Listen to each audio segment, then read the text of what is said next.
Welcome here today, and here with my good mate Dan from the fantastic Builder Focus Construction Accountants in Australia, Xact Accounting. How you going, Dan? Yeah, very well, Marty. Great intro, mate. Owen, thank you very much. Thank you.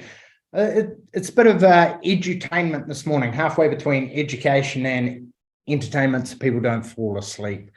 And we've got Owen, partner in the Professional Builder. How are you, my man?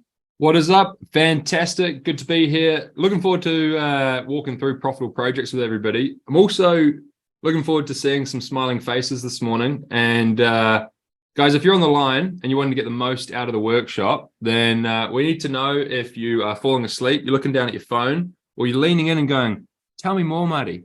Tell me more. So please turn your cameras on and show us your smiling faces on this beautiful Thursday morning, and type in whereabouts are you from? Where are you coming in from? What's up, Perry? Damn, Perry, far out. You're a handsome young man, aren't you? And special points to anyone tuning in from Dubbo. Perth. Nice early one for you, Paul, in Perth. Sydney. Auckland. All right, so today we are going to take you through three key things. So we're going to take you through how to get full of profitable work so that you get booked out 6 to 12 months in advance with a gross margin of 20% plus GP, and you get paid what you're worth for the time that you're putting into quoting. Number two, exactly going to take us through financial visibility. So exactly what you need to know to see in terms of your numbers, to control your work in progress, your labor, forecast versus actual, and how you can get good data from on-site to the office and actually control the numbers and improve your cash flow and profit at the end of each project. And lastly, we're going to go through the A to Z of operations, and we're going to look at where are the leaks in your bucket, what systems do you need in what particular areas of your business right now that are going to help stem those profit outflows and make sure that you're making more profit per project. And today we've got a few tools that you're going to walk away with. So there's a workbook that you can refer to. How do they get the workbook? Owen, is that available for download, or people got it in advance? It's in the chat, so you'll be able to click on the link that I've just dropped into the chat and download it from there. We'll be sending it out as part of the replay as well, and you'll also have had it in one of the last emails that's come through, but you'll find it in the chat right now. Perfect. We'll also give you the 27 tips to make an extra $500 to $1,000 per project, and it goes through labor, materials, sub-trades, merchants, leadership, sales, and marketing. And this is a tool that our members use. I'm going to walk you through how to use it. And also Xact have a fantastic tool that they're going to have for you as well. Yes, they do. And Dan will regale us with that during his spot further on. So at the end of today, we're going to give you an opportunity to get some help to install these profit systems into your business. So you have an opportunity to have a session with Xact and also a session with TPB to work out how you can make your business more profitable, install these systems into your business, and figure out how you can make more profit per project. So that'll be at the end of the session. Right. So let's crack into it. So we've been around for 19 years. We've helped 2,500 building company owners throughout Australia, New Zealand, the USA, the UK, and Canada build out sales and marketing systems so they get booked out 6 to 12 months in advance with profitable work, install the right numbers and pricing into their business so they know how their numbers are tracking, and lastly, build a business that has the right systems on site and in the office and a high-performing culture with team that take accountability, responsibility, and ownership for the projects. And Dan, can you give us a little bit of an overview of Xact, please, and your background? Yeah, absolutely. Thanks, Marty. So a little bit about Xact Accounting. So we are building and construction specialist accountants. So obviously we have our tax and accounting divisions, and I look after a division called CFO Advisory, which is not tax. So don't talk to me about tax because I'll poke my eyes out. But my world is around profits, margins, budgets, forward looking, and that's our runway. But we have a heavy specialism in, I guess, Queensland QBCC, MFR reporting as well, but all we do is chase builders and I guess people in that build area as well. So whether it's like a legal construction, I guess like a legal firm that specializes in construction, I've got a couple of turf farms I look after, stuff like that. That's a quick snapshot about us. Thanks, Marty. Awesome. The experts in accounting for building company owners in Australia.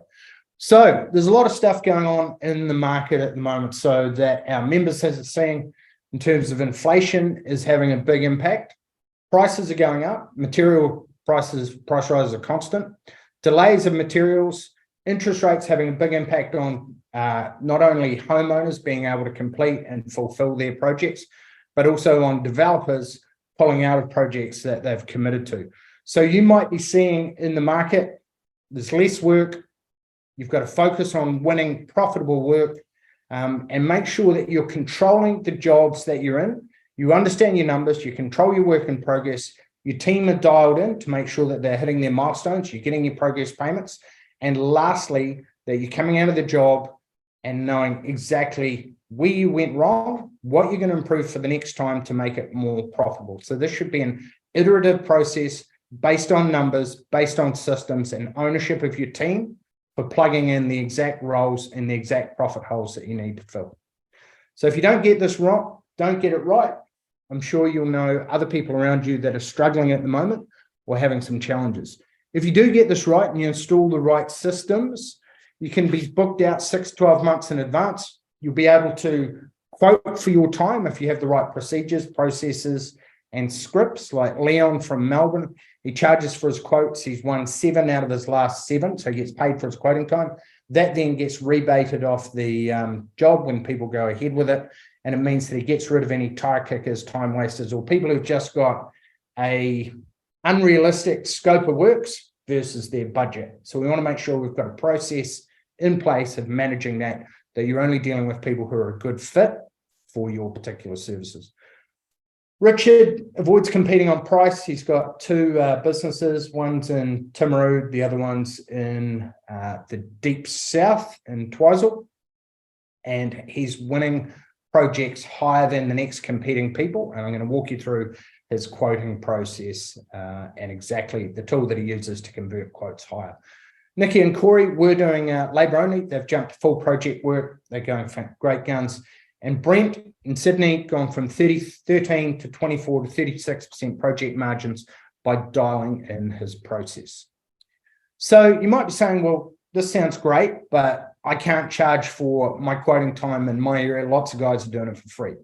Or I can't even get clear and accurate data off my guys. I don't know where to start. I struggle to get them to put their timesheets in on time, and labour's not broken down by stage. Or I can't win jobs at that price. So many guys are undercutting me to win work. And when I put in a job at a decent margin, I lose out. And it's just hard out there to find decent guys. And you'd be right. So if you don't change, if that's your reality, if you keep doing things how you have been, then you will continue to get the same results if you continue to do business the same way.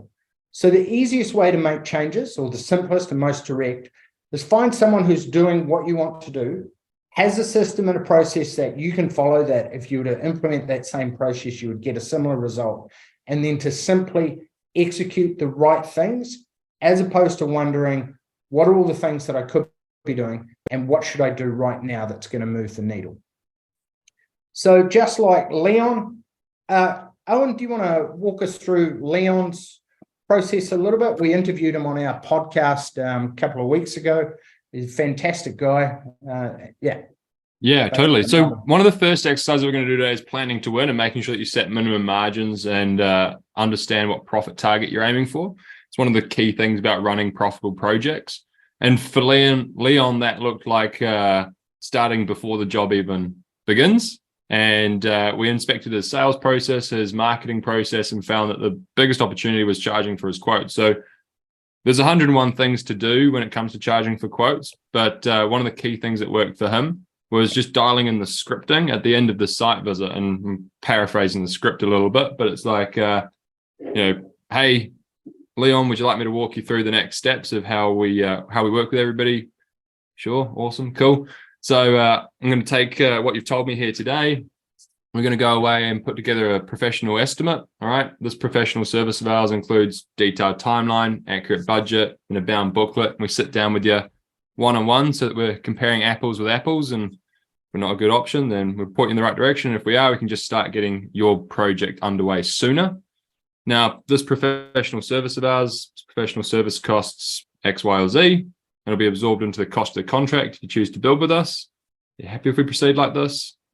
Fantastic. You flip it over, you get the authorization to proceed agreement signed out.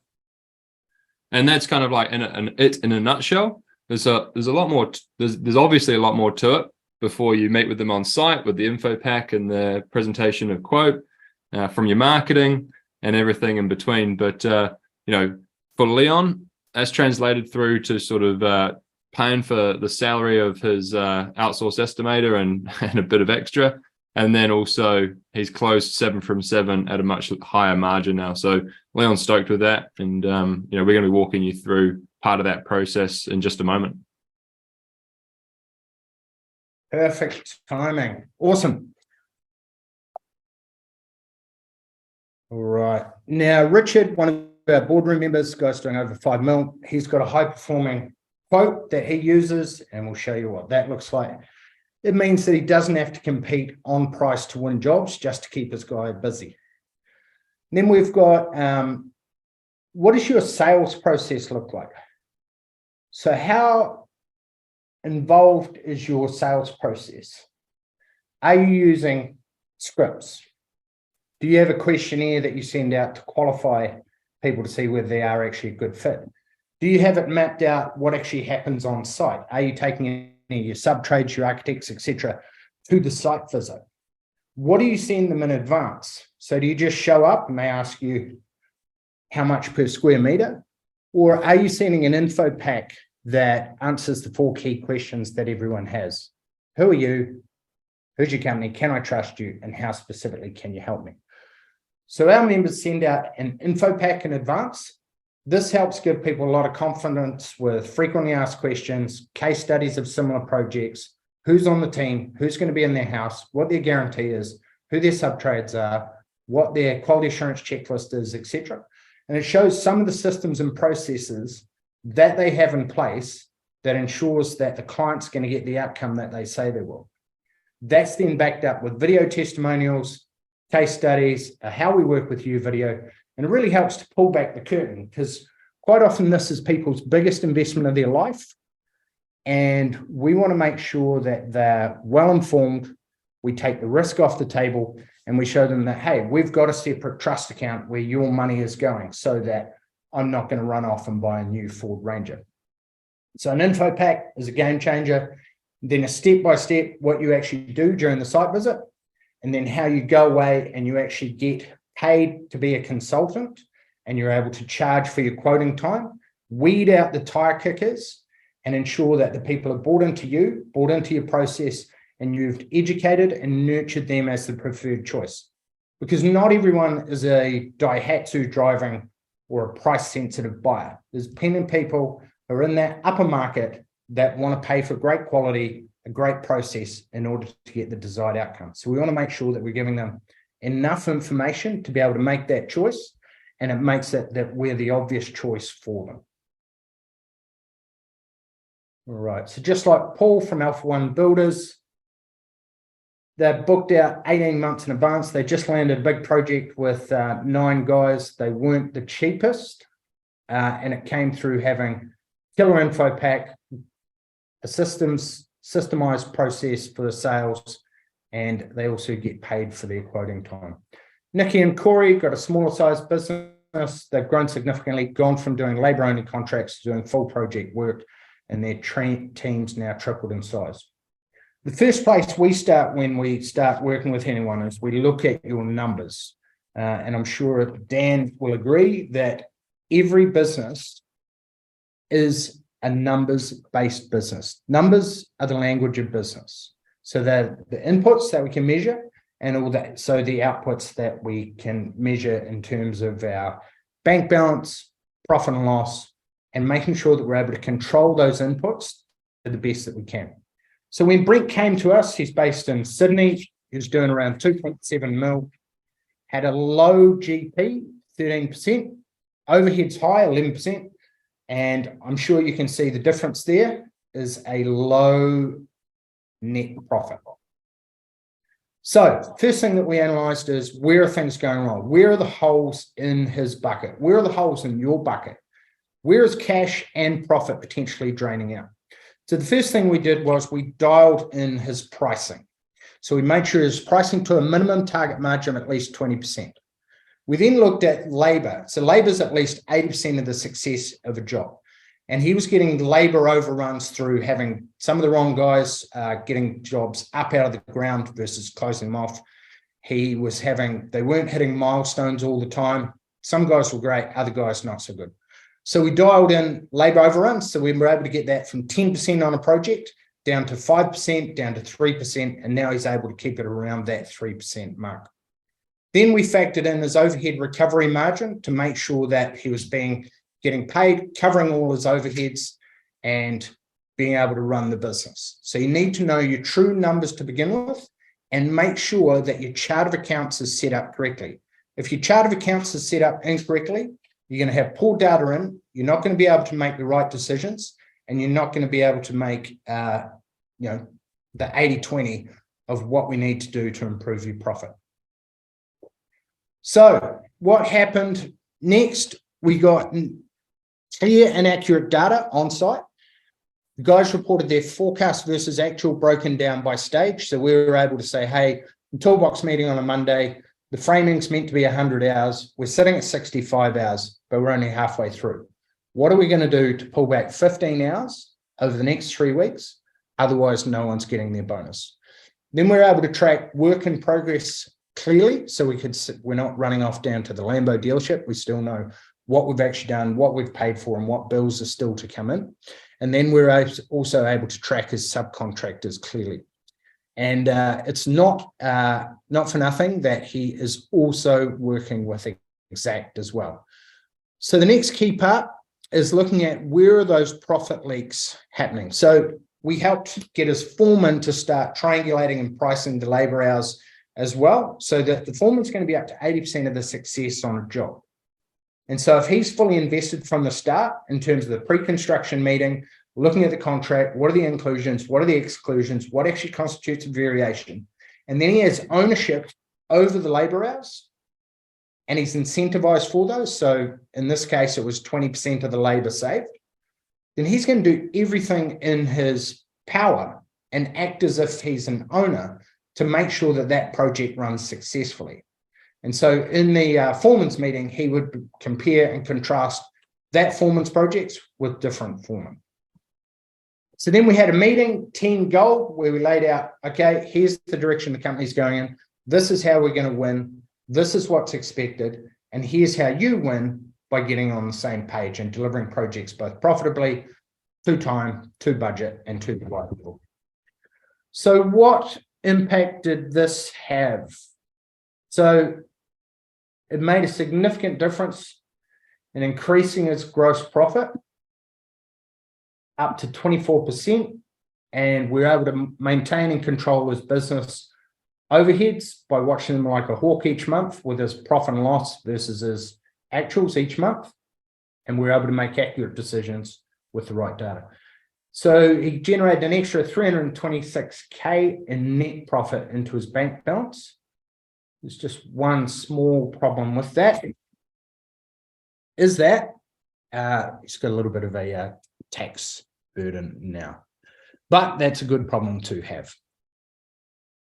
All right, now you might be wondering or thinking, holy shit, that's a lot to go through.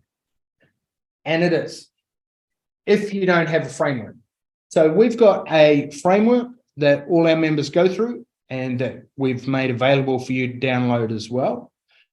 And this walks through step by step all the different strategies that you can apply right now: back costing, charging for your quotes, charging project management fee, fixed price for subbies. And so we've got 27 of them in debt, and it breaks them down by 6 categories: labor, pricing, sub trades, materials, suppliers, and variations. So you can go through this. It's going to give you a score, and you can identify which ones are going to be quick, like a project that we've already got going, and which ones are longer.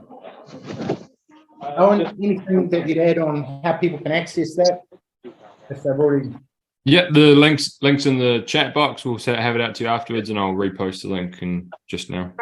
Yay. Awesome. Thanks, Zach. Thank you. Have a good afternoon.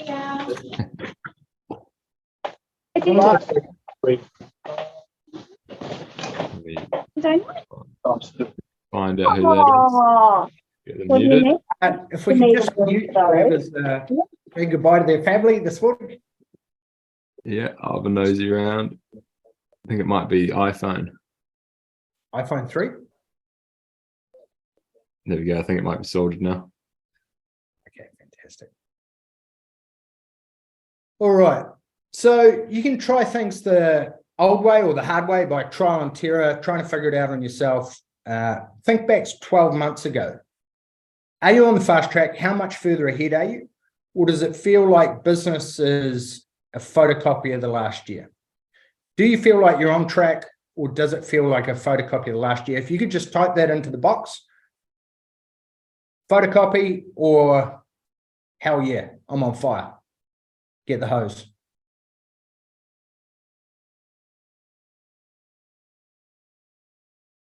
Yeah, I'm looking forward to the response here. It's been a tough couple of years. Don't be shy. It's that chat box. Otherwise, we'll start, once we get into the nitty gritty, we'll start unmuting people.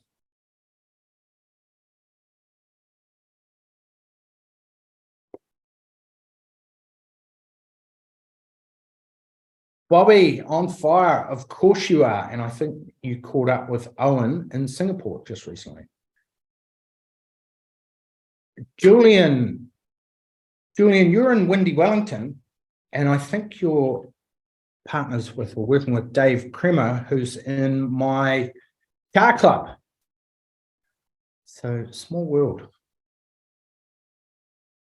And I think we're talking to you this week. All right. Okay. So if it does feel like a photocopy, then you've got some options, right? Like you're not a tree. They say the definition of insanity is to keep doing things the same way and expect a different result. So if what you're doing now is not getting you the result that you want, then look at doing things differently and following the right recipe to get to where you want to go. And all it is figuring out, where do I want to get to? Where am I currently?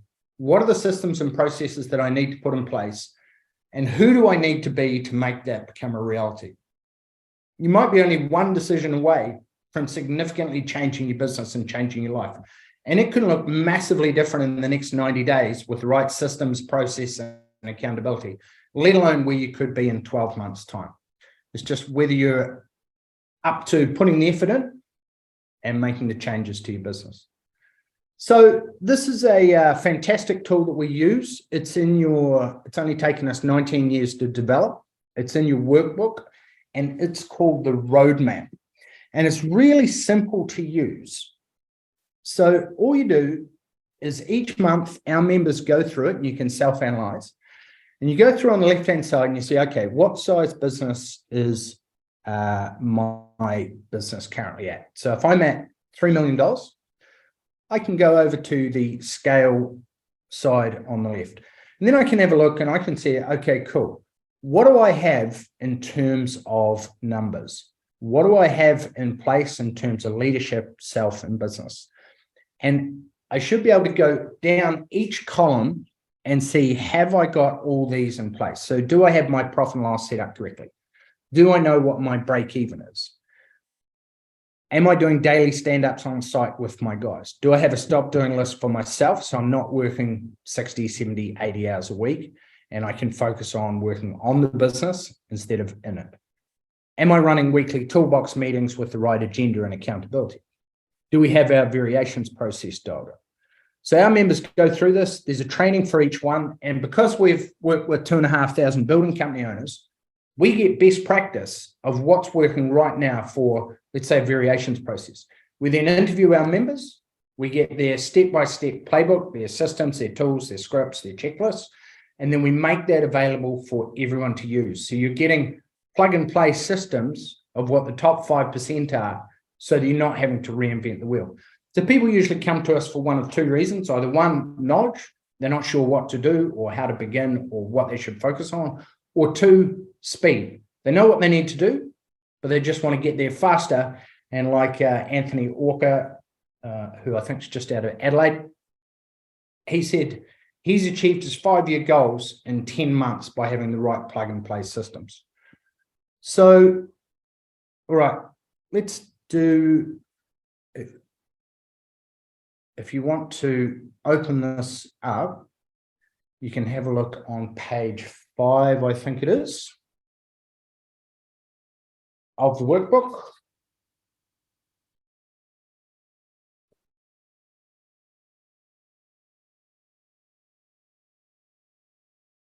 And just take a couple of minutes now. I want you to go through and circle. First, number one, circle on the left. What size business are you? What stage of growth are you at? So yeah, startup, survival, stability, scale, success, or significance. All right.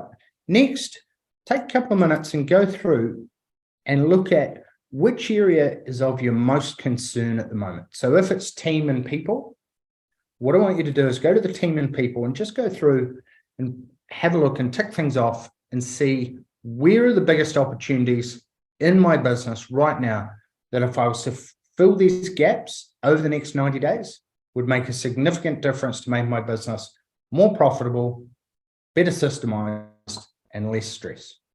Is there anything else that you'd add to that, doing that exercise? No, that's good. What you want to do is, the point of the roadmap is there's an order of execution that we've got to go through. You can't go in there and start installing a general manager, structuring a buy-in, setting your business up for franchise, being in a position to work above the business by improving its asset value or anything like that if you don't have the basics in place. So what this does is it stacks the basics in place for you.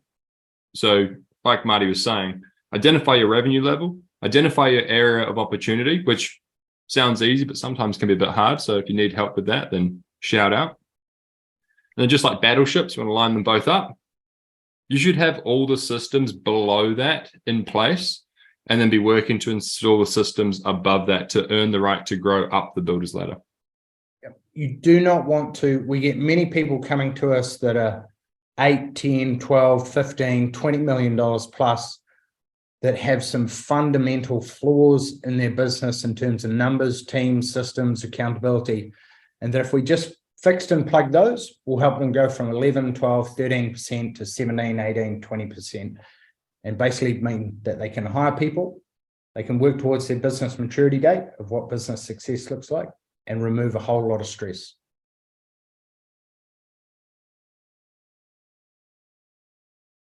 Do we need some nice think music or anything while people are doing that? You need to play that at your end. Sorry, mate. You're the one sharing the screen. Yeah, I don't think it's really my forte singing. Technology is a little out of your depth, eh? Yeah, 100%. Technology and singing. Yeah, it's best to stick in your lane sometimes. 100%.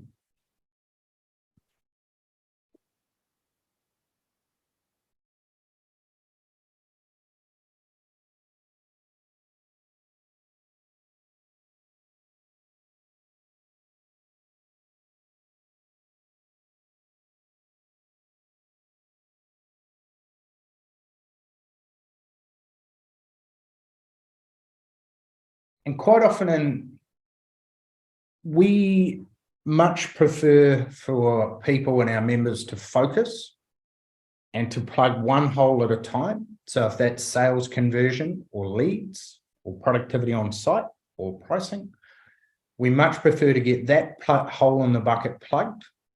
The 3 strategies that would make the biggest difference to solve that in the next 90 days. And then once you've plugged that, you can comfortably move on to the next hole, as opposed to having 17 half-plugged holes and not feeling like you're getting success in terms of going over to the mountain, grabbing the gold and coming back. All right, now, if you'd like to type in, what are your top 3 strategies that if you were to implement those and solve those holes in your business would make the biggest difference in the next 90 days? What 3 would be a game changer for you and your business? Type those into the chat.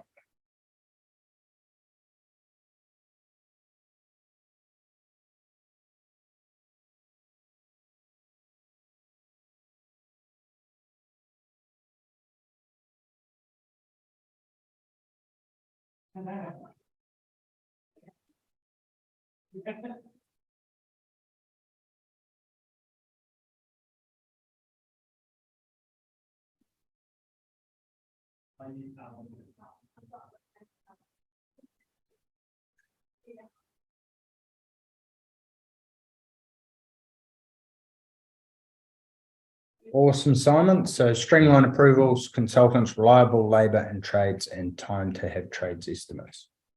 Awesome.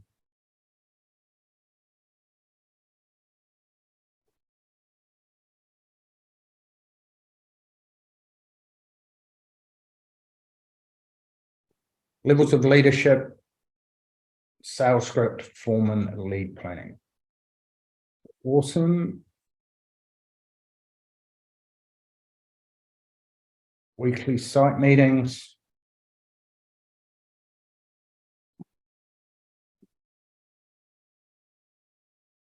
All right, let's unmute Eliza for a second. Hi, Marty and Owen. Hey, Eliza, how you going? Everyone. Well, thanks. How are you?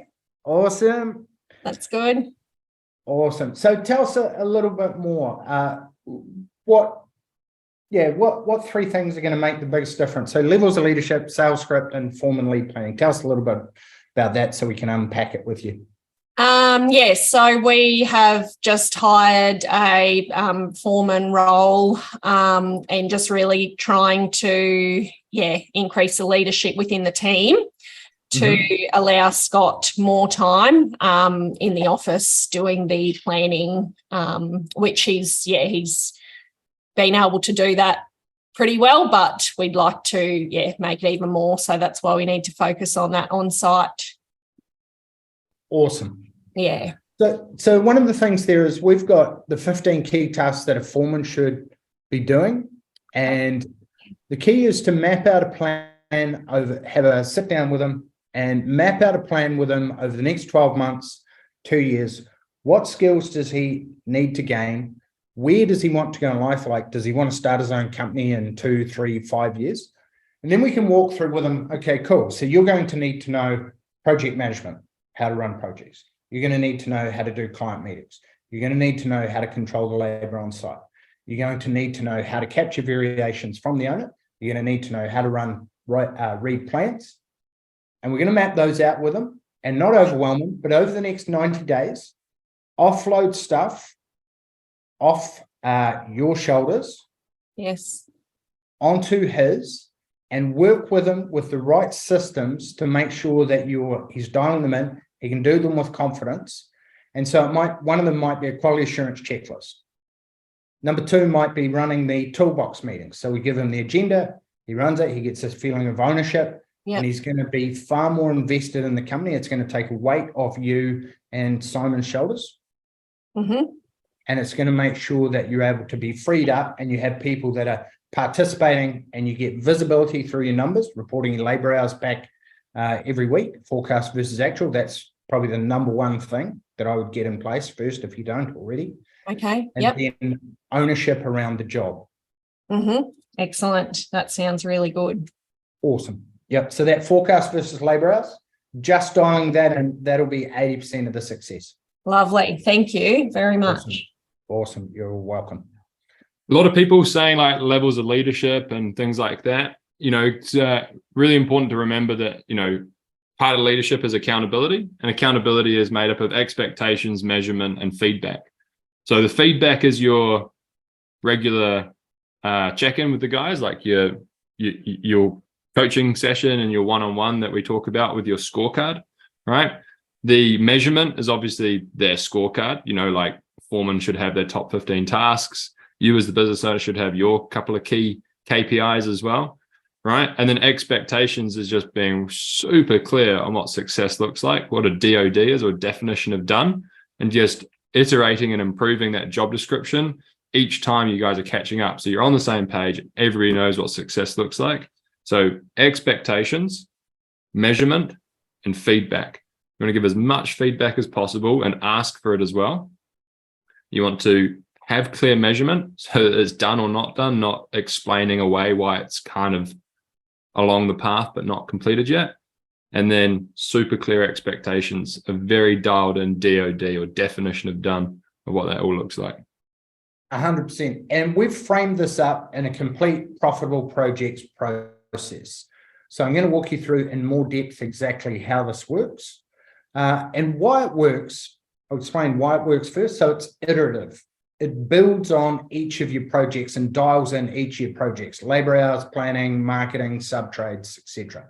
It compounds, so you get better every project. So you might be having 10 to 15% labor overruns to begin with. Then through the right ownership, accountability, guys reporting their labor hours each week and incentivizing the foreman, we might be able to dial that down to like 5% labor overruns. And then working with the QS, decent project management to track each stage, you should be able to get that between 2 to 3%. Decentralized command. So we want to make sure that everything's not on your shoulders. As the person most invested in the business, typically everything will be on your shoulders. So we want to make sure that we get buy-in from the team, ownership and accountability, and systems so that it's not reliant upon brilliant guys. Because if you're reliant on brilliant guys, then you're at the mercy of, the winds of change. If someone offers them better pay, or one of them decides to leave for whatever reason, or one of them gets hit by a bus. So you want to make sure that systems run the business. We hire and train people to run those systems. And then we as the leader or the owner hold them accountable through visibility around their numbers. So we know and show the numbers every week and every month. So it's a proven track record. So it uses what's working best practice right now for our top 5% of members. And it's customizable. So you can choose exactly the parts that you want, the step-by-step parts that you need, and plug them into your business so that you can start implementing them from tomorrow. So are you doing business the old way? Maybe you're relying on word of mouth. You're competing on price to win jobs just to keep you guys busy. You're getting swamped with variations. Maybe your punch out list is taking ages and it feels like Groundhog Day, rinsing and repeating that. Versus having a sales and marketing machine that positions you as the go-to builder. You get paid to consult and paid to quote, so you get paid as a professional. You're able to price to a minimum target margin, your overheads get taken care of, and there's a decent net profit for you, the owner, taking the risk of running the business. You're able to build a team rather than feeling like you've got a busy job with everything on your shoulders, and make sure that you actually have a business, not a busy job with overheads. And lastly, that you can work in your genius and work on the business rather than in it. And it gives you the cash flow and time to do spec builds, developments, open other businesses like a lot of our members do, and particularly like our boardroom members. So let's dive into the details. So it's broken down to 3 key areas: pre-project construction, during the project, and then post-project. So we need to make sure that we're managing each and every one of these stages. And if we don't, then it means that you might be called back in to put out fires. You can call back on site. Guys are not hitting their milestones. You've got quality control problems, labor overruns, or profits leaking out. If you don't get this right, it means that you might have to compete on price to win jobs. You might have lower cash flow and lower profit to be able to retain your guys. And it means that you might not be confident about the future. If you do get this right, success means that it looks like having a great sales and marketing machine where you can be booked out 6 to 12 months in advance with profitable work. Your plan is in place so that you've got a great sales process. People come educated, nurtured, and want to choose you as their builder of choice. And there's a clear scope of works that matches the client's budget when we're going in there, and that the foreman knows that clear scope of works and knows exactly what constitutes a variation, what's an inclusion, what's an exclusion, and the two are going to marry up throughout the process. All right, next, once we've actually started the process, we need to have two key things. So visibility in place, so we know and show our numbers. We can course correct as we're going. We can control the work in progress. And we know, are we halfway through our 100 hours for framing and we're on track, or are we off track and we need to speed things up a little bit? So visibility from your numbers, from office to on-site and back. And then secondly, ownership. So who is owning the project? Is it the foreman? Is it the project manager? Is it yourself? What does the reporting look like each week and every month? How are people incentivized based on labor and quality? What is the agenda for your toolbox and your construction meetings? How are you capturing all variations and invoicing them weekly? Or are you waiting until the end of the project and trying to figure things out then and not back costing in real time? So if we're back costing in real time, we're able to control the project, course correct. Otherwise, you're going to feel like it's you being pulled back in. It's all on your shoulders and there's no clear responsibility and accountability for your team. So then lastly is post-project. So we want to make sure that we've got everyone on the same page and we know what success looks like.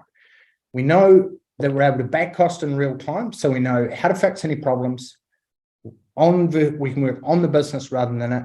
And we don't have problems that repeat and recur. We're able to involve our team. Otherwise, you might find yourself building a prison that you can't find a way out of. And so what we want to make sure is that you don't end up with a business that you hate. You enjoy your business. It allows you freedom in terms of more time and more money. And this is by following this profitable projects process, knowing your numbers, putting systems and process in place for your team to follow, and having great sales and marketing machine that brings you the right kind of work. Anything that you'd add to that, Owen? No, I think you've covered it nicely. I reckon let's get into the exercises. Yes, 100%. All right, so we talked about Leon, who's able to charge a minimum of 19%, and through the job, he captures all the variations. He's up at 21.5%, and he's also landed 7 out of 7 quotes charging for them, and he's got 30K for that. So the first key thing that we do when we start working with people is we go through your numbers and we have a look at where are the gaps, where are the opportunities, how can we help you plug those holes that might have profit leaking out. And so we make sure that we go through and we have a look at where are those gaps. So is it in your gross margin going in? Is it in controlling the work on the way through? Is it your conversion rate on the sales? Or is it your marketing? And then you can see the improvements that we can make in here in this example. We're able to help this person go from 13 to 20%. Means that instead of him having to do almost 4 mil, he only had to do 2.5 mil. We improved his average dollar sale from 150 to 250. Means that his number of projects went down from 25 to having to only do 10. Kept his conversion rate the same. And now it meant that he only needs 16 leads during the year. So everything we do is numbers based. And with numbers, we can see what area is going to make the biggest difference.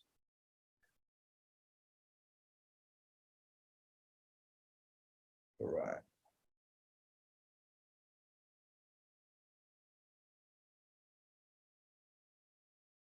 All right, so numbers based, I think this is a perfect stage to bring in Dan from Xact Accounting. Over to you, Dan. I will stop sharing. All right, I will fire my one up. Thank you. Nice.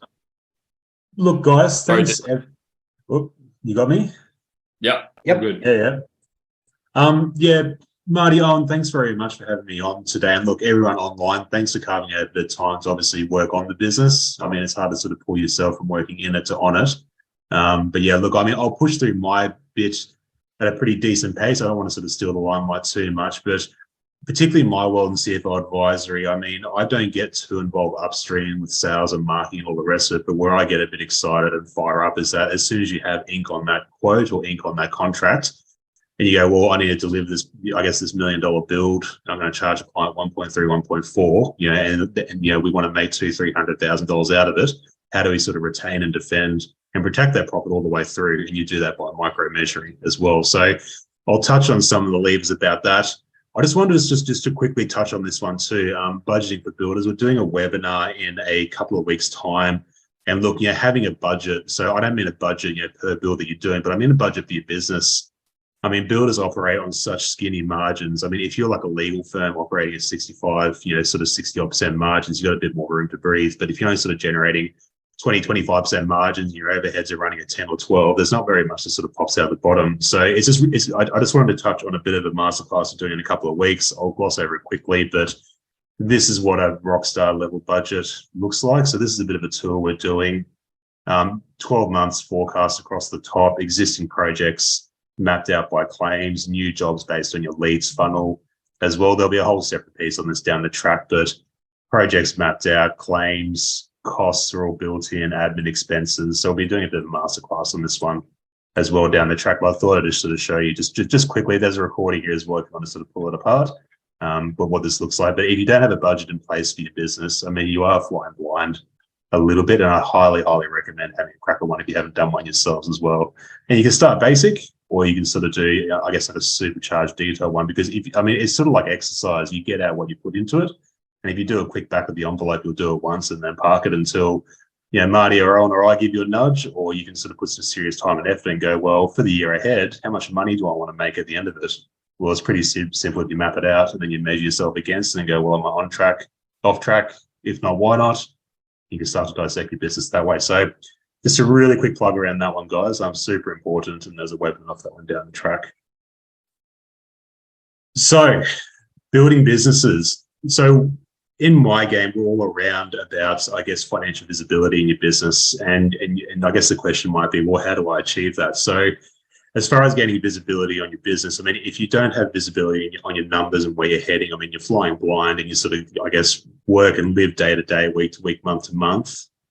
And look, I mean, a lot of builders do measure their business by their bank account as well, which can be pretty dangerous. I mean, what you need to do is manage your business by your gross profit margin, ideally. Overheads are generally easy to manage. Everyone squeezes down the odd phone bill or whatever it happens to be, but where you'll make money is obviously putting that gross profit number under the microscope and measuring it all the time. So to gain that, we have this, I guess, this matrix here, and it sort of starts in this top right-hand corner here of having a core reporting pack, which is a rockstar level budget, mapped out into the future, ideally 12 months, because that sort of gives you existing projects, how they're being mapped out, new projects that you have in the pipeline, and then you can have a bit of a play with, well, this one lands at these times, what does it do? And then ultimately, do I get my 10 to 15% at the bottom? And then if you don't, I mean, you can almost reverse engineer the budget and go, well, this turns into my sales target. And then you backwards to me, you go leads and conversions and so on. Obviously supported by that too is having a pretty strong profit and loss statement as well. That's accurate. Obviously has job costing in it, work in progress as well, which is super important for builders. Really important. So if you aren't across WIP, and if the only thing you get from my talk today is obviously the WIP process, I'd strongly encourage you to have a look at that. And we have a WIP video on our website, a tool and stuff as well. But if you're not across it, I'm sure the guys over at the Professional Builders would agree. Highly recommend getting across that one.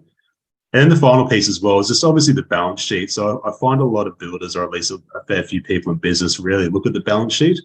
I mean, it is the scorecard of your business and how you're going as well. And look, once you sort of look at it a couple of times and have someone explain it to you, or you do your own research, it's actually really important, because the balance sheet is essentially a list of who you owe and who owes you at a point in time. If you sort of freeze your business, and as long as that sort of bottom line number, I guess that net tangible assets and net equity is going up, and everything's under control and cash is coming in, I mean, the balance sheet tells a pretty compelling story as well. So you need to be across that, ideally at a minimum monthly, and obviously dissecting that either with the better half, or I guess your internal leadership team, or I guess someone that sort of operates in that space, obviously like Professional Builders or someone like that, or even your accountant as well. So on this, I guess, this financial visibility journey, you have your core reporting pack here in the top right-hand corner.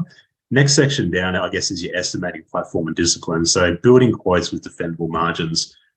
So what I mean by that is, if you're still using spreadsheets, guys, I'd really strongly encourage you just to graduate up from that. I would look at, I guess, a piece of building software like Xact. I mean, they're probably our preferred go-to. There's plenty of them out there, like Builder, Trend, and Procore. But If you're still quoting off spreadsheets, I mean, there's just so much risk in there, like either keystroke error, a formula might break. And look, it's just not scalable either. I mean, if you're trying to sort of grow your business, and I imagine a lot of you are in this sort of like booming market at the moment, I mean, the formula is systems, processes, repeatability, and then you get scalability out of that, and you won't be doing the spreadsheets. So I can promise you that pretty quickly. And I've seen a few businesses run by spreadsheets. It's not fun, and it eventually catches up with you. So obviously having really detailed quotes. So for example, I see builders all the time, they have these beautiful quotes, they go on for lines and lines and lines and lines and lines, which is amazing. So there's obviously a lot of time and effort that goes into building these quotes. But if you have these quotes built out, the next thing to do is to measure yourself against it. So for example, I mean, in my world, if you have, I don't know, a retaining wall from a client, so you have a project, you might be charging the client $600,000 for the job, $500,000 in cost. So obviously you got $100,000 worth of profit. You need to defend that profit at all times. So if in that sort of singular line item you do have like something like a retaining wall in there, and you're budgeted, it should be 10 grand to install. It might be sub-traded out to your own labor, and say the actuals come in at 10 grand. In my world, I really couldn't care next because it's coming on budget, delivered in full. But if it comes in at 12 grand, well, you just cook 2 grand of your profit because 10 grand worth of budget less 12 grand worth of actual cost, 2 grand. So you're no longer making 100K now, you're now making 98. Or if it goes the other way, you build contingency, or you've gone to a different supplier to sort of give you a bit of a hand with it, or contract where it happens to be, and it comes in at 8 grand. Well, you just gain 2 grand of profit. So now instead of making 100, you're now making 102,000, which is obviously ideal. So, I mean, you want to really keep that under the microscope at all times, and that's called job costing. So again, you have these beautiful quotes that are built out. You need to measure yourself against them. I mean, that's just pretty simple big business thinking. And then particular builders as well. I mean, you start on this journey building a house for 12 months. You build and build and build, and then go, oh, geez, my bookkeeping's all over the place. My data's all over the place. And you go, look, I hope I'm going to make 500,000. Or sorry, I hope I'm going to build this at 500. I guess then you run your job by job P&Ls at 600, 12 months on. I mean, the bus has already run over you. So you want to try and get that under the microscope, sort of at least weekly, if not monthly, and then go, right, where are we up, where are we down? And then you can plan appropriately from that. And then out of this, it sort of completes our cycle. So you have all your data, job costing in place. You then come over here, produce your profit and loss and balance sheet, and go, well, on track, off track. If not, why not? Compare yourself to your budget. I hope to make 15 grand this month. I only made 8. Oh God, what happened? These 3 projects are on target. This one was over, this one was under. Right, we need to pull this one apart and figure out what's going on. And that discipline really needs to be monthly. So this is the cycle. And then ideally in business, you just want to keep swirling this around to a point where it becomes super boring. And if you're running a boring business, you are doing something really, really well. And that's big business thinking. I just want to share a bit of a story with John as well. So John was actually probably the second or third client that I signed over at Xact. And look, it's probably going to resonate with a lot of builders, and a lot of builders share this story as well. So John's story is on our website. So I have a bit of a peek with him. But he's a pretty serious residential builder here in Southeast Queensland. He's just sort of taken on his first very large commercial job as well. But unfortunately, most builders I bump into, probably 7 out of 10 are on their knees. They're managing their business by their bank account, which is the wrong way to do it. You manage your business by your gross profit, and then cash as a byproduct works out. But in John's situation, Procore in the background, plenty of jobs on the go, had a pretty decent estimator in the background, but almost no job costing in the background. And then there's just a bit of a cash whirlwind. And then he had one project in particular that was running really bad. It was just an absolute perfect storm. And particularly in the early stages, we met up, and it was just, it was 6-figure red months for about 2 or 3 months in a row. And you sort of go, well, look, we need to stop, defending margin for the moment. We need to find the bottom of where this cash hole is pretty quickly. But look, I mean, one project in particular blew the back out of his balance sheet pretty bad, but we've obviously then pulled future projects under the microscope, injected cash funding into the business, put a pretty compelling business case to the bank, and go, well, we can't trade our way out of this. And he's starting to make some pretty decent numbers now. And you do that by micro measurement. If you're flying blind and cash is flying everywhere, because there's a lot of cash that comes into your businesses, a tremendous amount, millions of dollars sometimes, but you guys don't get to keep very much at the bottom line. It's important to track that. And obviously when John came into, his stress levels were 15 out of 10. And I'd say they're probably around about sort of 7 or 8, given this new commercial project as well. But, it's been quite a turnaround, but it doesn't happen overnight. I mean, you have your list, you have your processes, as Marty talked about before, and it's evolution, not revolution. So small bites out of the whale, and you want to sort of systemize your business pretty quickly and then get across your numbers too. So it's a pretty compelling story. It's worth a watch. Yeah, so check it out. A lot of people use the word micromanaging, which I don't really like. I mean, I like to sort of flip that around on its head and call it micromeasuring. So what I mean by that is you have cash flying everywhere. You have these beautiful quotes that are laid out. And I see builders, especially when they sort of bump into us over at Xact Accounting, they have these beautiful quotes laid out, but a lot of them either don't do job tracking or costing, or they just look at the big stuff and omit the small stuff, either miss variations or, they're just not across their numbers. And that retaining wall example I gave before, I mean, if you're spending a lot of money, that's fine, as long as it's to budget. And if you're hitting budget, that's also fine as well. Where I get fired up is whether you sort of overspend or underspend, and I'll step through that in a second, but that's the bit you need to sort of pull under the microscope and go, well, I have visibility on my numbers. I can see I'm 25% of the way through this project. With all my ups and downs, I'm 10 grand over. What am I going to do with that?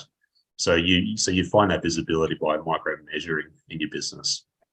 So just working left to right, plan versus reality. So, I mean, I guess the difference between the plan versus reality is that you have your detailed estimate and these beautiful quotes that go on forever and ever and ever. And I've been pretty impressed since jumping in the building industry to see it. And then micro measuring yourself against it. I mean, it's no different if you're sort of taking the family on a holiday and driving from Brisbane to Cairns. I mean, you have a plan and where you're going to stop and how you're going to spend it. And you measure yourself against it. Make sure you don't spend too much money at the shops. I mean, I guess that whole building and business space. I mean, even I do my division here at CFO Advisory. You need to measure yourself against it at all times. So you have your plan, you just need to measure yourself against it in reality. So micro measuring. Don't use the word micro management at your end, it's micro measuring. And the detail matters. I know some of you here, and I've spoken, one of the advantages of me and Xact Accounting, you get to speak to a lot of builders, same as the professional builder as well, but we get to speak to a lot of builders, and a fair few of them go, look, my bookkeeper's badgering me for job costs and all the rest of it. I can't stress enough, don't ignore them. It's super, super, super important.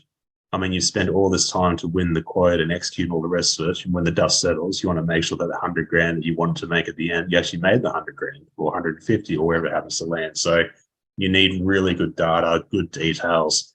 Cash is flying everywhere. You've got to make sure that you are across it. And you do that with that reporting cycle I talked about before. Point 3, also super important, is the overspend. So especially over the last couple of years, I'd be surprised, maybe sort of 10 to 15% of builders that sort of finish ahead on their quoting process, but there'd be bleeds and overspends everywhere, especially if you run off, I guess, those sort of stage priced or I guess fixed pricing contracts in the background as well. So I can't stress that enough. Don't stick your head in the sand, ignore the overspend, or it's $1,000 here or $2 grand there or $3 grand there. Own the overspend and go, well, this project here, again, 25% of the way in, we're 5 or 10 grand over. Where are we going to try and claw it back? Do we need to go back and manage our suppliers better? Do we need to sort of do like a bit of a rallying call to our chippies on site? And, hey guys, we've got, I don't know, 100 hours for frame stage to get up. If we get it down to 80, you can back calculate what you're going to save. Maybe give them a $500 or $1,000 bonus. But at least if you have the detail and the plan versus reality, you can see where you're overspending and go, well, what's our plan to sort of course correct here? Because you need to defend that margin, and it's super, super important. The other thing I'm seeing in the market as well, just through lots of conversations like this, is these subbies and labor are starting to free up a little bit. Instead of having to play defensively and beg, borrow and steal, suppliers and I guess even sub trades, I'm starting to see like a lot of the builders that we work with starting to have tougher conversations with suppliers. So for example, you might be doing cabinetry, I guess, on one of your builds, and I guess the cabinet might be, oh, surprise, our prices have gone up by 15 grand on the 60 grand install, which is not a small amount, but I'm seeing builders have a lot more confidence to push back, which you can do. I mean, just because you have a quote or something goes a bit curly, there's no reason why you can't have, I guess, a commercial conversation and go, hey, you promised me this price, we're still within our quoted terms, or I guess you quoted days. Given this uplift, what's this about? So don't be afraid to be a bit confident, push back where you can. I mean, you might be mates or whatever it is, but at the end of the day, you're running a business and you're trying to, I guess, manage and run a commercial business as well. So think about what the big guys would do, like McNabb's and all the rest of it. Those guys wouldn't roll over. They'd be pretty ruthless, and they are the size they are for obvious reasons. The next piece around this, when you have plan versus reality, the details and all the rest of it, is well, you might be part of the way through the build, but it's really important just to map out what the overspend is. Or sorry, not the overspend, the yet to spend is. So you might have a $500,000 project, you might be 400,000 in, you might be cooking it by 20 grand. So you might, and then if you go, well, here's my job costing is zero, my job costing is zero, so there's only got 80 grand left to go over. Well, no, you've got 100K in here, depending if you use your spreadsheets or build Xact. It's just really important to have that mapped out and go, look, if we're overspending here, is there anything else that's likely to go over? And it's really important to pull that under the microscope and go, where's our risk sitting in our business to execute this project? Where's it going over? Where's the risk? Do I need to speak to different people? Carpentry labor is always a big one as well. How are those individuals being managed on site too? Yeah, so it's really important to have that sort of pathway out ahead of you, because it's easy to tear up a lot of cash, especially towards the tail end or reaching practical completion stage as well. And then the final piece, I call this a feedback loop. What's the plan to claw this back? Is it being more aggressive with your variations? You know, do you need to have more tough conversations with your suppliers? It could be a bit of a, I guess, an on-site carpentry challenge. Hey guys, we have this stage here. We budget 150 hours, get it done. If you guys can do it in, 120, we'll chuck you 500 each. And you can back calculate where you have got a bleed. You go, well, if I can save this many hours, this will obviously try and, at least partly claw back this gap here. So if you have that financial visibility, you can then start to plan and go, well, where are we up, where are we down? And then how do you develop strategies to claw that back? I mean, because at the end of the day, guys, I mean, you are the middle person here. You have the client that's downstream, the bank's paying you as well, obviously suppliers and all the rest of it. Why should, I guess, wobbles or suppliers being aggressive with their pricing, why should that come out of your pocket? So the key to this is that financial clarity piece. You have your plan, measure yourself against it, micro measuring, that's the word that you want to use internally. And then what are the strategies to call that back? And there's heaps and heaps and heaps of them. You just need to just chuck a bit of time at it and brainstorm, do some research online, or speak to people like us, or I guess even just the other builders that operate in the current areas. I know that whole segment is pretty tight-lipped, but don't be afraid to be a little bit vulnerable with your colleagues and go, hey, what do you think of this and what do you think of that? It can be a pretty powerful return in your business. I say all the time, particularly builders, I mean, owning and operating a building business will be the most expensive MBA you'll ever do. So why not get a little bit of a return out of it and pull it apart? Now, the piece I was talking about before, so if you get nothing else from this chat, is work in progress. I mean, obviously job costing is a pretty important sub-process of this, but the reason why WIP matters, and building businesses are pretty, what's the word? I guess fascinating from my point of view. Like if you think about Telstra, they sell phone plans, each sales rep will have to sell X amount of plans per day and away you go. So their costs aren't that lumpy. Whereas when you look at a builder, if you look at, I don't know, July, August, September, if you ran a P&L for July, August and September, you look at it and go, well, July might be a high claim month, but not much cost. So you might be getting a few deposits, reaching a few milestones on the slabs, but not much cost are coming out. So your profit margins might be 80, 90, 200, 300% based on the timing of those claims and not much cost. But then you could have the other way. So particularly like after Christmas, where everyone sort of smashes out claims in December, profits through the roof, you hit January, obviously leave all the rest of it. You still have costs and overheads going through, but maybe no revenue. You go, well, I've made a 40 grand loss here. So some months could be 20, 30, 40, 50K up and, sort of 60K in the red. And when you're trying to understand your business and look at this world, when you go, oh my God, what do I do here? Do I try and average 3 months, or do I grab the back of the beer coaster and sort of push it together? It's a nightmare. I mean, I don't know how businesses run that way. I mean, the way you want your P&L to look, I guess when you sort of dissect your numbers, then you want your P&L to be nice and linear and steady, measure yourself against your budget. And to crack that nut, it's called work in progress. So you have lumpy costs coming in and out, income and costs flying all over the place. And then that gets compounded with multiple projects. Because when you start with 1 or 2, you probably can't do back of the beer coaster. But when you have costs and income flying everywhere and you have 4, 5, 6, 7 projects on the go, it becomes a bit of a nightmare. And the philosophy behind WIP is it pulls revenue and costs into the one period, and you should be able to go, right, this is exactly how much money I've made this month. And then you measure yourself against a budget, and then you up or down. If not, why not? Take down your actions, and then you rinse and repeat. Go to next month, pull in WIP, job costs and pull together. Are we up or down? If not, why not? And you rinse and repeat, rinse and repeat. There's no reason why. Well, there's absolutely no excuse actually that you should get to a project. If it's going to be a 12-month build, get to the end, clench and hope that you've made the profit you're hoping to make, because it's far too late. So this here really cracks the nut on it as well. So there's Heaps of videos online. I mean, again, we have stuff on our website, free tools. We've actually done a webinar on this a little while ago, but more than that, have a chat around this one as well. Now, for the exercise, I've pushed through that pretty quickly. I hope everyone's sort of feeling okay in the background as well. But the piece here, I don't know whether you had like, I guess, a bit of a scrap of bit of paper in the background, or you probably even do it in the back of your mind. But this here is just a bit of a quick health check to see how your financial visibility and how your financial clarity is in your business. And this is super important. So just running top to bottom, are you comparing? Hey, Dan, sorry to jump in, mate. I think this is actually in the workbooks that people have. Sorry. Okay. Yeah, if people want to skip through to this section of the workbooks, this exercise is actually in there. Yeah, okay. Thanks, Phil. No worries, mate. So guys, have you managed to find that in the workbook? Hopefully everyone's downloaded that and had a bit of a flick in the background as well. Yeah, thanks, Owen. Thank you, mate. So when running top to bottom with this, I mean, obviously the first column is, are you even doing it? And if that first column isn't all yeses, I've worked with a few big businesses and a few builders, clients. I've been in my space for a while. If you haven't marked yes in all of those, at least 4 out of 5 at a minimum, even then that makes me a bit uncomfortable. But you haven't marked yes in all of those, you probably need to just have a bit of a rejig of your business pretty quickly.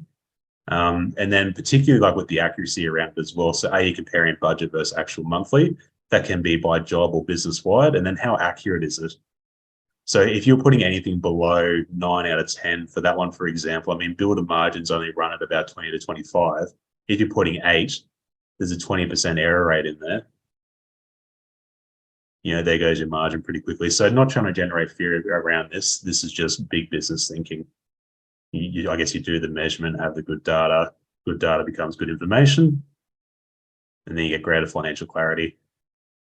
Monthly WIP, highly, highly, highly recommend that at a minimum. And I'm sure Marty and I will back me on that one as well. But that's, it cracks the financial clarity piece, super important.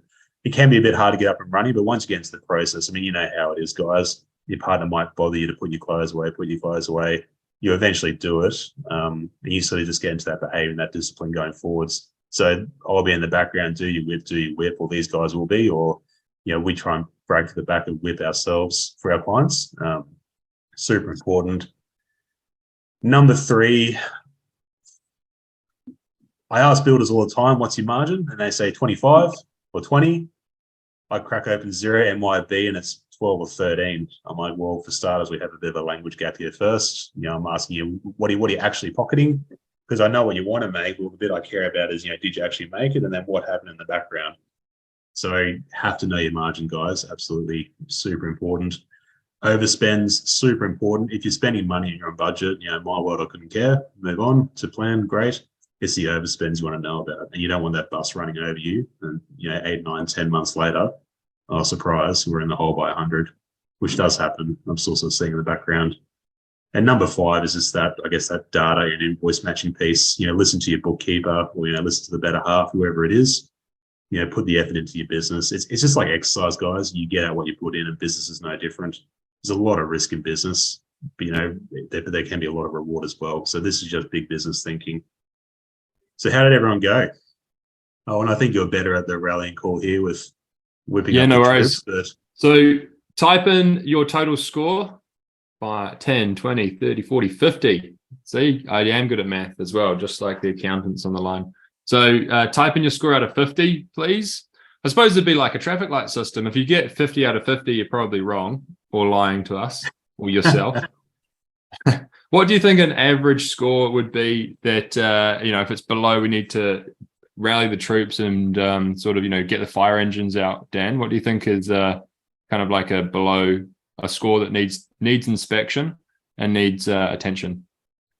Yeah, it's a really good question. I mean, it sort of depends where everyone is on their journey as well. Like if you have to have a small business, 800 or 500 or below turnover, you can probably get away with about 40. But if you're sort of 45 or below, or 42 or below, Mhm. yeah, I'll be giving this sort of pretty serious thought. I mean, Sure. there's so many aspects here: WIP, flying blind, micro measurements. Because there's a tremendous amount of cash that flies everywhere. You want to Yeah. make sure that you retain and defend that at all times. And you do that by doing exactly this. So it looks like a bunch of people posting in 35, which is kind of the clearly, the answer that people know they won't get called out on if they put into the chat box. So let's hear from the first person, Hugh. Hugh's put in 35. Hugh, I'm going to unmute you, mate, and I'd love to sort of hear a little bit insight. Where's the area that you want to improve on? What do you see as your biggest opportunity when going through this exercise?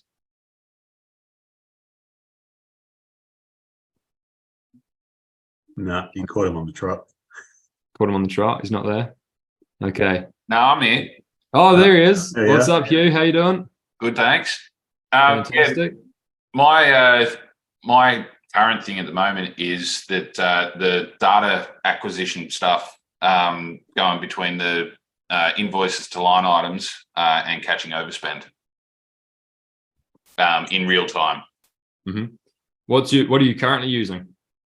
I use Xact and tracking everything. But when people are sending invoices in a month after doing the work, it's just bloody frustrating. And I'm in the process of setting something up to let trades know that if they don't get their invoices in within a fortnight of completing the work, then we won't be processing it. Yeah, nice. Because I was going to say, do you think it's a process problem or a accountability problem?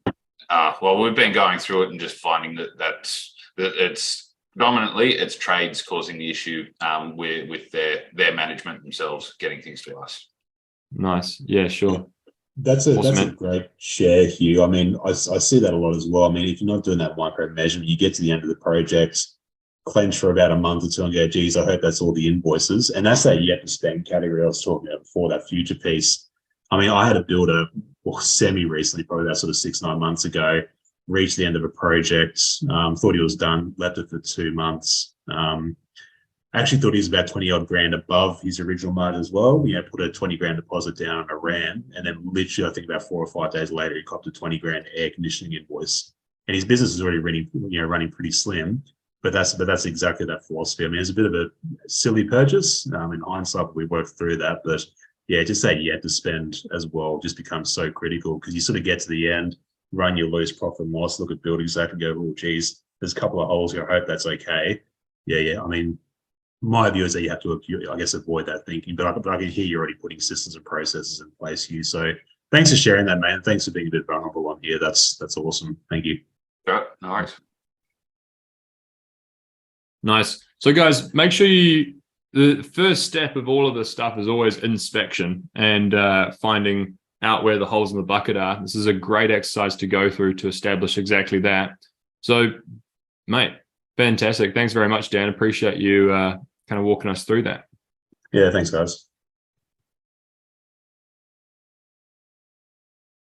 Awesome. So type into the box just before we move on again, your primary opportunity from that, what's the biggest opportunity? Or so far of everything that we've covered, what is your main takeaway? What is your main thing that you have, taken away from today or, that has jumped out to you as a BFO, blinding flash of the obvious? What have you just heard today or seen today and gone like, fuck, of course. I need to start tracking my WIP or following my debtors up or whatever it might be. Type that in the box. I'm really interested to sort of hear what it is your big opportunity is.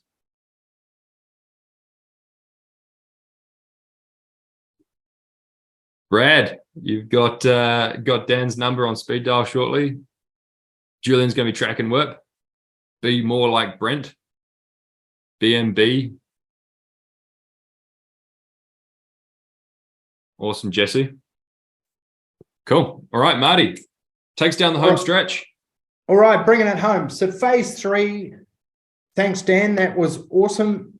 Numbers, visibility is critical. So in phase 3, we want to plug where are the holes right now that are going to make the biggest difference. So in your workbook, you've got this sheet. It's called the A to Z of operations, and it maps out exactly step by step what all the steps in the build, whether it's a renovation or a new build, from go to code of compliance and keys being handed over. So how we use this is we use this like a traffic light. So we go through, we have a look at it, and we go, what's red? What needs attention right away? Then we look at what's orange, what needs attention in the next 90 days, and what's green we can leave alone right now.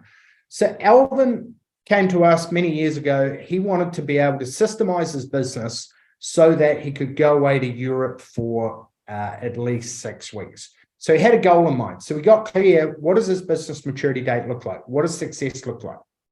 We then went through and looked at what would break in your business if you were to go away for a week, let alone 6 weeks. And he hadn't had a holiday in ages. And when he did, he was thinking about the business 24/7. And when he was home with Annalise, he was, wasn't present completely because he was thinking about business constantly. So we went through and we identified that first key thing was to get everyone on board with what we needed to fill. Next was to plug the labor hours, forecast versus actual. Get the team involved on the existing jobs to make those profitable. Get great data from the office, from on-site into the office. His scheduling dialed in. We worked out an incentive plan for his foreman and made sure that we were capturing and invoicing all variations, because there'd been quite a few that had been missed. So we put in place a new variations capture process. Then we identified who does he need to hire next to help him. And that was a QS. So he was doing all the pricing. So we hired a junior QS, trained him up through the right systems, checklists, the construction meeting and the pre-construction meeting. We upgraded his project manager and made sure that he had quality assurance checklists, systems for checking labor hours versus forecast, quality assurance checklists. And lastly, we brought on board a 21-year-old lady called Emily, and she's a student, and she started doing the marketing, and they dialed in their 7-step process. And long story short, Alvin was able to go away to Europe for 6 weeks. While he was away, they landed 3 jobs, came back to a business that was running better than when he was there. So if you haven't been on a holiday, or when you are going away, you're thinking, shit, I wonder what Barry's doing on site. A great way to pressure test this is to step away for a week and to see what things or what balls are going to fall to the ground that if I'm not there to juggle them. And how we do that is we go through the A to Z of operations, circle what's red, and then we dive into systemizing and putting in place SOPs, systems, templates for your team to use that are going to make that part of the business rock solid. So that's a exercise that you can do. All right, so we've already gone through key takeaways. So in summary, key things are: 1, follow a proven system so you're not having to reinvent the wheel. Number 2, financial visibility is everything.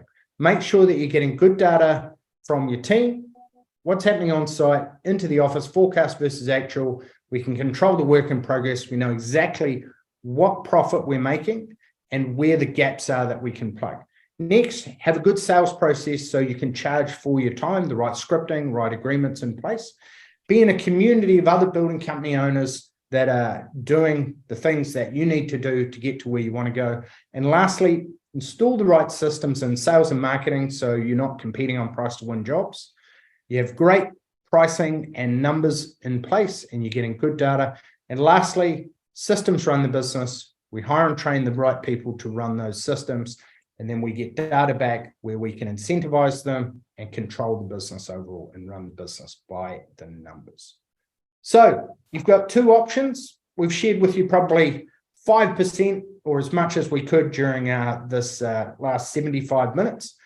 And so we've got a couple of ways in which we can help you. 1, you can take the information that you learned today and go away and plug it into your business. Or 2, you can ask for help, and we've got a couple of different ways in which we can help you today. So, Dan, how can people get help from Xact? Yeah, that's great, Marty. Thank you. There's a couple of little QR codes floating up, guys. This one here is just a bit of a business health check, which is like a bit of a self-assessment, similar to the questionnaire that we did before. But basically it comes to as a bit of a form to ask. You can do a questionnaire. There's a few more detailed questions in it. And then it pops through as a bit of a form fill on my end. And then it's a bit of a call to action for me to give you a call, just have a quick yarn or a Zoom and go, right, well, where do you think you need the most help in your business, and seeing whether we can help you out. But this tool here is just a really simple, quick snapshot. And I guess this polarizes the business and where you guys are up to. Yeah, so it's worth us filling out anyway. You know, we can have a chat down the track, or if you're busy, that's fine as well. But I mean, knowledge is power, etc. Without getting too cliche here, but give it a scan, fill it out, and just sort of see where you are on your journey. Awesome. Love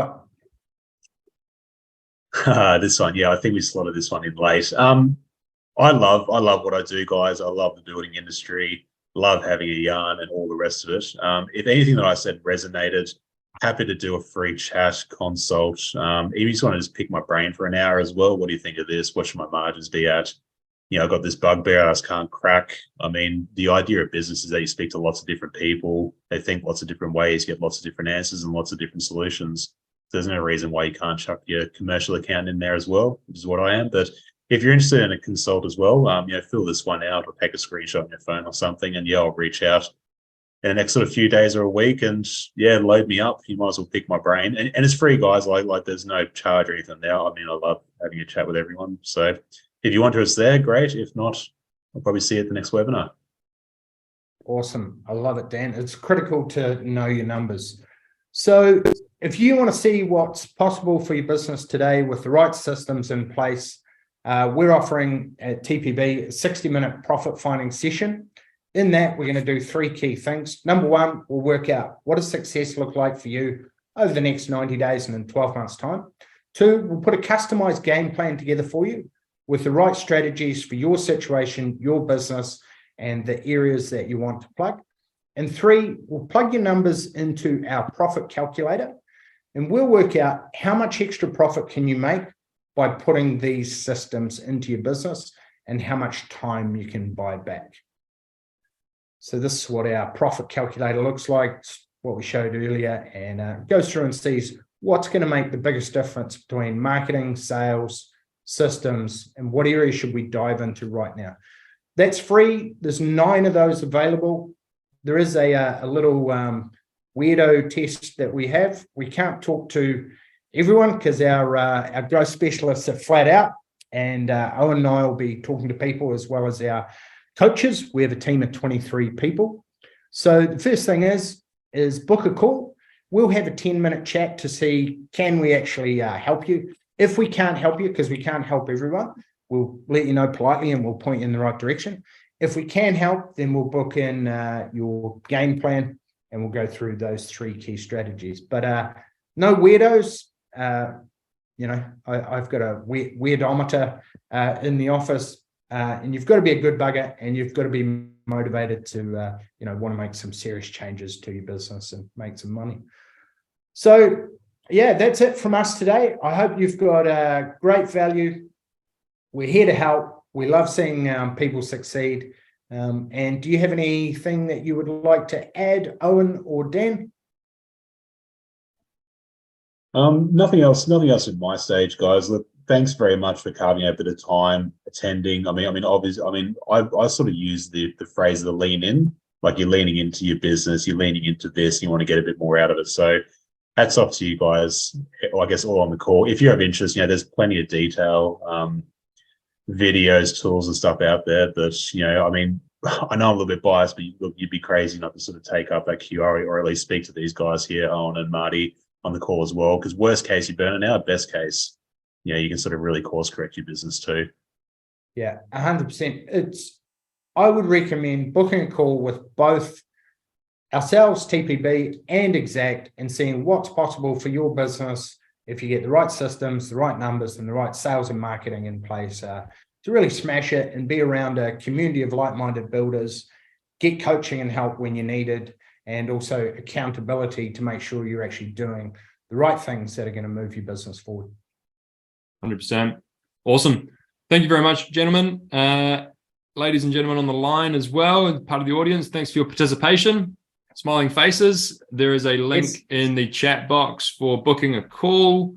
So visit there to get a time slot confirmed, and we can have a chat. If you have any feedback, we would love it. Type it into the chat box now.